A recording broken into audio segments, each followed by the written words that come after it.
Okay, good evening, everybody. I know we had some audio issues a couple weeks ago. If there's any issues with the audio or uh, video, please put in the comments, or we will try to fix it as soon as we can. Okay, thank you, everybody, for joining us. I think the mic is on; it's all working.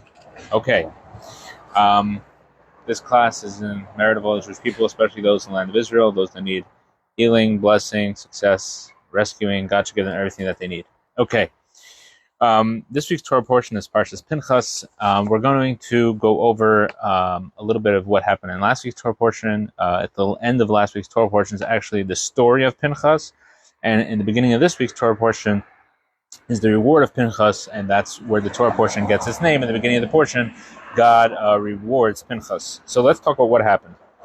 Last week's Torah portion was Balak, and we had the story where the king Balak wanted to curse the Jewish people. However, God did not allow him to curse the Jewish people, and he fails, and instead he blessed the Jewish people a few times. And in the end, he gives, instead of giving a curse, he gives advice, some very evil advice, and he says the Jewish people, if they sin, if they are adulterous, God will remove his protection from them, and he will then that will be the downfall of the Jewish people. And sure enough, the people, the women of Midian and Moab, they start to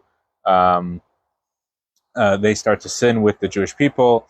And we're going to go through a little bit of what the story, how that happened. So this is in the Talmud, Sanhedrin, page 106a, and the Talmud says, goes through the entire details of the story that is not necessarily recorded in the Torah. The Torah just in the Parsha just kind of goes through the basics overview. They were sinning, but the Talmud goes through the entire story as follows. Balaam said, "The God of the Jewish people despises lewdness, and they desire linen garments, and they have no new garments. Come, and I will give you advice. Make them enclosures using wall hangings and seat prostitutes in them. When it's an old woman outside the enclosure and a young woman inside, have the women sell them linen garments." So they start with business. That's how it all started. Balak made them enclosures using wall hangings from the Hermon mountains until Beit HaYeshimot, and he sat prostitutes in them with an old woman on the outside, a young woman on the inside. At a time when Jewish people were eating and drinking and were glad and were going out to stroll in the marketplace, the old woman would say to the Jew, "Aren't you seeking linen garments?" He would enter the enclosure, ask the price. The old woman would quote him a price equal to its value, and the young woman would quote him a price less than its value. The scenario would repeat itself 2 or 3 times. So they have this whole scam where they're telling them, cheaper prices on the inside with the young woman, etc. And thereby she would say to him, "You are like a member of our household. Sit and choose for yourself the merchandise that you want." A jug of wine was placed near her. Neither Ammonite wine nor Gentile wine had been prohibited yet for the Jews. Remember, at this time, the Jewish people were not prohibited. Again, we're still in the desert, and still commandments are being given. At this point, the Gentile wine was not prohibited, so the Jews sat and they drank the wine. She said to him, "Do you want to drink the cup of wine?" Once he drank the wine, his evil inclination burned with him. Then he said to her, "Submit to me and engage in relations with me." She then removed the idol that she worshipped from her lap and said to him, "Worship this." He said to her, "Am I not Jewish? I am forbidden for engaging in idol worship." She said to him, "What is this concern? All we're asking to you is to defecate in its presence." Okay, so this Baal Peor, this idol, was a bizarre story, and basically this idol, the way you worshipped it was by defecating in front of it. It's a very long story how that happened, but it doesn't really matter. Obviously, this is very abominable worship, but according to Torah law, even though you're basically doing something, you're doing something that is abominable in front of this idol, seemingly that should not be considered as worship, but because that is the way of worship, it's considered idol worship. And long story short, we'll continue over here. The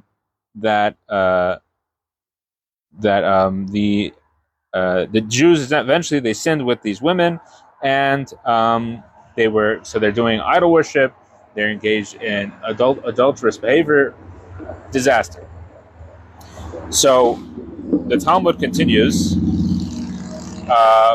Quoting this week's Torah portion, Numbers chapter 25. Then an Israelite man came and brought the Midianite woman to his brethren before the eyes of Moshe and before the eyes of the entire congregation of the children of Israel, while they were weeping at the entrance to the tent of meeting. So somebody brings a woman to Moses, and everyone's crying. It's kind of a bizarre verse. So the Talmud explains that the tribe of Shimon was very involved in these despicable acts, of idol worship and prostitution. And they will go to their leader. The leader of the tribe of Shimon is Zimri, and they go to Zimri and they say, I'm sorry. So Moses starts to get testimony that these people are doing these sins, and all these sins are capital punishment: idol worship and adultery.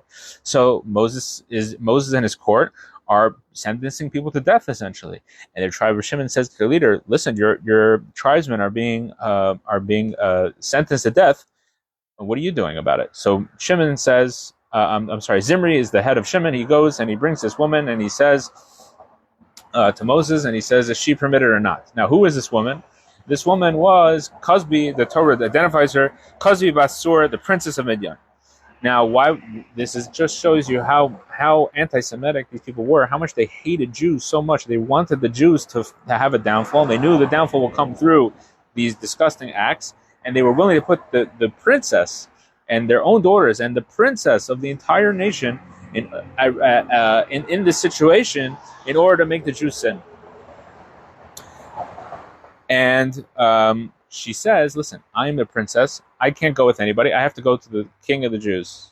That's seemingly Moses. So Zimri, the head of Shimon, head of the tribe of Shimon, says, listen, I'm greater than Moses. Moses, son of the tribe of Levi. Levi is the third tribe. He's the third oldest of the tribes. Again, you start Reuven, Shimon, Levi. I'm Shimon. Shimon is the second tribe, so I'm greater. So she agrees. She goes with him. He says to Moses, is she permitted or not? And Moses says she's forbidden. Now, he says, what do you mean? You married a Midianite woman. Of course, Zipporah, Moses' wife, was a Midianite woman. However, number one, the Torah was not given yet. And at Mount Sinai, many people were not Jewish. There were some even people who left, the Egyptians, the Erev Rav, as they were known, the mixed multitude, and everybody was actually considered not Jewish until Mount Sinai. That was the conversion process for the Jewish people. They went to the mikvah, all the Jewish people, not just the people who were not descendant of Abraham, Isaac, and Jacob, but everybody went to the mikvah. Everybody heard Moses, and everybody had to accept the Torah. Everybody had to bring a sacrifice, and so from then, everybody now is Jewish. And so therefore, Tzipporah was not forbidden before, because Moses was technically not Jewish, even though he was descendant of Abraham, Isaac, and Jacob. And at Mount Sinai, she converted like everyone else. So, of course, that was just kindness to spite Moses. And Moses says, of course, she's forbidden, because she is not Jewish. And Zimri goes and he brings her into his tent. Now, Pinchas saw this, and he took this is now, again, recorded in the Torah. Pinchas saw this, he takes a spear, and he goes to the tent, and he stabs them. So let's read in the Talmud exactly the details, which is pretty fascinating, of this story. So what he did was, Pinchas had to actually go. If you read the story, it kind of sounds like Pinchas went to a tent and he stabbed them. But really, he actually had to walk through the entire tribe of Shimon. And they were not thrilled about what he was about to do. So what he did was he took the blade of his spear off, and he made it look like a walking stick. And basically, he gets to the place, and a tremendous miracle happened that Zimri didn't notice him, and he didn't protest, and he didn't stop sinning, because if he would have stopped sinning, then Pinchas would have been liable to death penalty. For that could be considered murder. And also, he didn't kill Pinchas, because Pinchas at that point is trying to kill him. He has the right to self-defense. And Pinchas goes and kills them in the act, and he's actually able to show everybody that they were clearly engaged in sinful behavior. And the plague stops. And now, Pinchas comes and he slams them on the ground, this dead couple, essentially, and he says, Master of the universe, will 24,000 of Israel fall due to these sinners, as it says that those that died in the plague were 24,000. And that is the meaning of what is written. And Pinchas stood and wrought judgment, and the plague was halted. So the plague stops, everybody stops dying, and it's a great miracle that Jewish people are saved.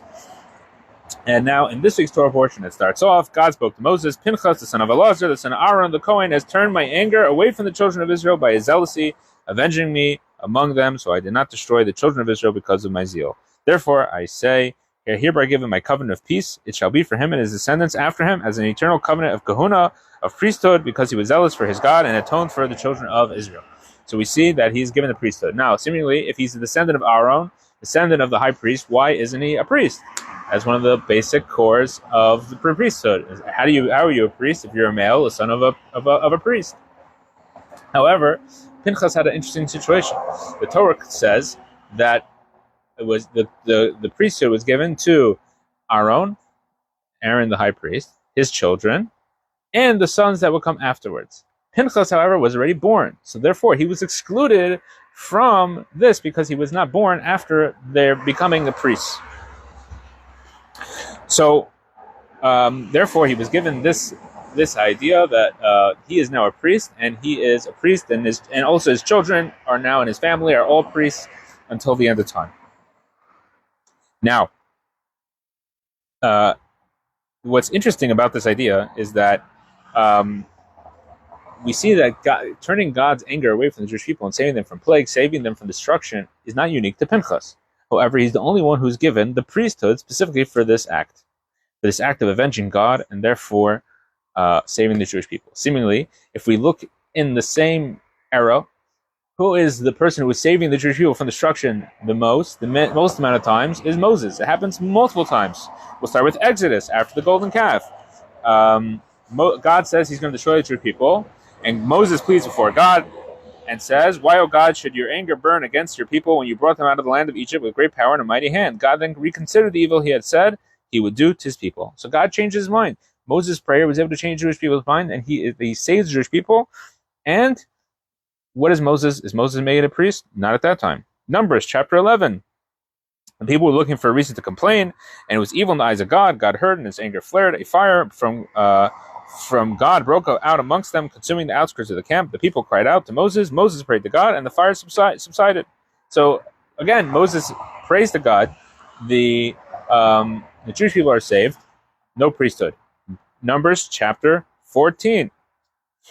God says to Moses, "How long will the people provoke me? How much longer will they not believe in me, despite all the signs and wonders? I will strike them with a plague and wipe them out, and I will make them into a nation greater than mightier than they." But Moses said to God, "Please forgive the iniquity of the nation in accordance with the abundant kindness as you have carried this people from Egypt until now." And God said, "I have forgiven them as you have spoken." So 3 times at least, that is recorded in the Torah, that Moses prays and the Jewish people are saved, and God listens to him, and Moses is never made a Kohen.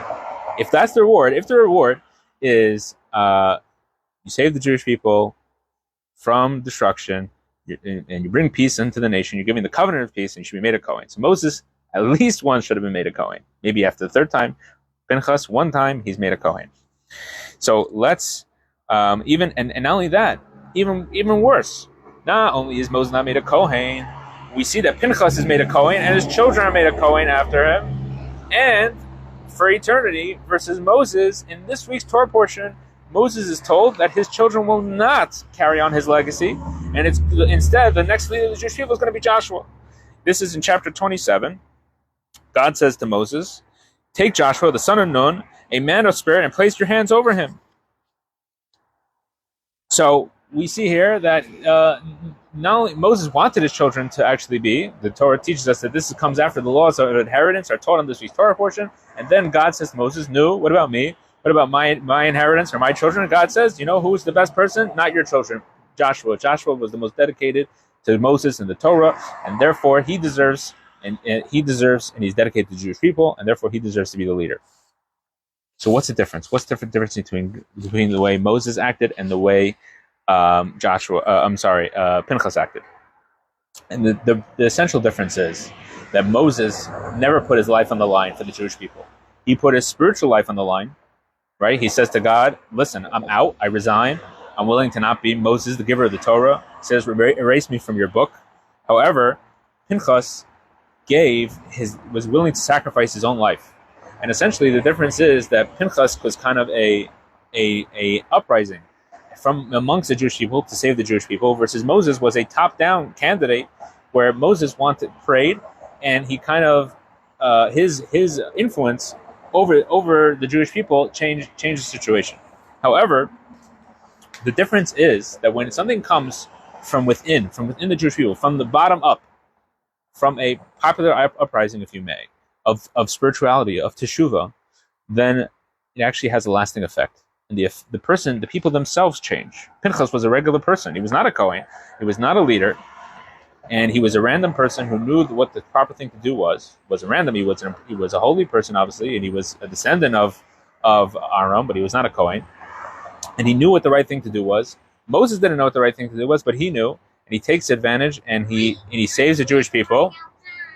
He saves the Jewish people, and he changed the Jewish people forever, and therefore he is given the covenant peace. Versus Moses, he never had to sacrifice his life. He was never given that opportunity as well, we know. Meaning, in other words, if that was necessary for Moses, then he would have done that as well, but that wasn't what was the call of the hour for him. And also, Moses was top down. Moses prayed to God, and that spiritual effect, it never really changed Jewish people. That we see that it happened again and again and again. So when it came to Pinchas, in fact, it says, "Vayichaper al bnei Yisrael," and he atoned for the Jewish people. Our sages tell us that actually the word vayichaper and he atoned could also be read and he atones in the present tense. It can mean both. It can mean in the past tense. It can mean in the present tense. And actually, Pinchas becomes Elijah, and Elijah the prophet is going to bring peace to the Jewish people later in history. And he's also eventually Elijah the prophet is going to be the one who's going to be the announcer of the redemption of the Jewish people in the coming of Mashiach. When did Elijah affect the Jewish people in the Jewish history? When did he affect teshuvah, atonement, and repentance in the Jewish people? Is the story of Eliyahu Bahar Carmel, Elijah and the Mount Carmel, is that we've talked about this in the past. I don't want to get into the whole details, but essentially he created this contest between the prophets of the Baal and himself, the prophet of God. Baal was an idol worship that was rampant amongst the Jewish people. They have a contest whose offering will be accepted. Of course, the Baal's offering, nothing happens. When they put it on the altar versus Elijah's offering, a fire comes from heaven and burns it. And obviously, the Jewish people shout out, God is the Lord, or the Lord is our God, the Lord is our God, the Lord is our God. And the Jewish people are changed. So again, we see the same thing, that Elijah had this ability, and the Talmud tells us Elijah and Pinchas are the same person. Elijah had this ability to make teshuvah amongst the people. The people themselves changed, and they made a permanent change. And therefore, he is given the covenant of peace, and eventually, he will be the one to bring teshuvah to the world, repentance to the world, by the coming of Mashiach. He will be the one to announce the final redemption, that Mashiach has finally come, as it says in the Talmud, that Elijah is going to stand on the rooftop of the Beis Hamikdash, and he will announce the time of your redemption has arrived. And we see that when it comes to this is a tremendous lesson. We can learn a lot of lessons from this story. Number one, Pinchas' self-sacrifice. We can learn about the idea that he didn't wait for an answer from Moses. Right? He went to Moses, and Moses said, "I don't know the answer." Pinchas says, "I learned this from you, Moses. I learned that this is what I'm supposed to be doing," and he did it. And we see how an act of war seemingly also brought peace.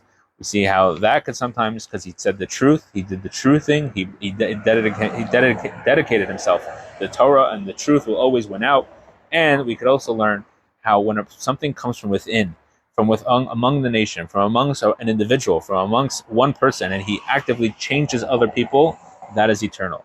Trying to find inspirational moments, trying to find, some sort of top-down inspiration from someone else doesn't always last. It might last for a moment, but then it goes away. When you do something that comes from within, when you change, that is something that is eternal and will bring us to the coming of Mashiach. Thank you very much for joining us. We will see you, God willing, next week.